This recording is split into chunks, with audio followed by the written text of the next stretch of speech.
சமூக நலன் மற்றும் மகளிர் உரிமைத்துறையில் வேலைவாய்ப்புக்கான அறிவிப்பு வெளியிட்டிருக்காங்க. மாவட்ட மகளிர் அதிகார மையத்தில் என்னென்ன காலி பணியிடங்கள் இருக்குது அப்படின்னு பார்க்கலாம். பாலின சிறப்பு நிபுணருக்கு ஒரு காலி பணியிடம் இருக்குது. இந்த பணிக்கான கல்வி தகுதி என்னென்னு பார்த்தீங்கன்னா, கிராஜுவேட் இன் சோஷியல் ஒர்க்கு அல்லது அதர் சோஷியல் டிசிப்ளின்ஸில் முடிச்சிருக்கணும். போஸ்ட் கிராஜுவேட் முடிச்சவங்களுக்கு முன்னுரிமை கொடுக்கப்படும் சொல்லியிருக்காங்க. முன்னனுபவம் குறைஞ்சபட்சம் 3 வருட முன்னனுபவம் கேட்டிருக்காங்க. வயது வரம்பு 35 வயது வரைக்கும் கேட்டிருக்காங்க. சேலரி 21,000 ரூபாய். அடுத்தது பல்நோக்கு உதவியாளர் எம்டிஎஸ்க்கு ஒரு காலி பணியிடம் இருக்குது. 10ஆம் வகுப்பு முடித்ததுக்கப்புறம் +2 முடிச்சிருக்கணும். அடுத்தது ஏஜ் லிமிட் பார்த்திங்கன்னா 35 வயது வரைக்கும் சொல்லியிருக்காங்க. சேலரி 12,000 ரூபாய்.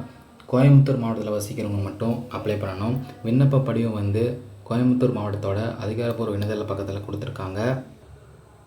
அதை நீங்கள் பதிவிறக்கம் செஞ்சு பூர்த்தி செய்யப்பட்டு உங்களுடைய சான்றிதழ் நகல்களை இணைத்து அனுப்ப சொல்லியிருக்காங்க. உங்களுடைய விண்ணப்பங்களை அனுப்ப வேண்டிய கடைசி நாள் பார்த்தீங்கன்னா ஜூன் 2ஆம் தேதி மாலை 5 மணி வரைக்கும் சொல்லியிருக்காங்க. அதுக்குள்ளே உங்களுடைய விண்ணப்பங்களை நேர்லேயோ அல்லது பதிவு தபால் மூலமாகவோ அனுப்ப சொல்லியிருக்காங்க.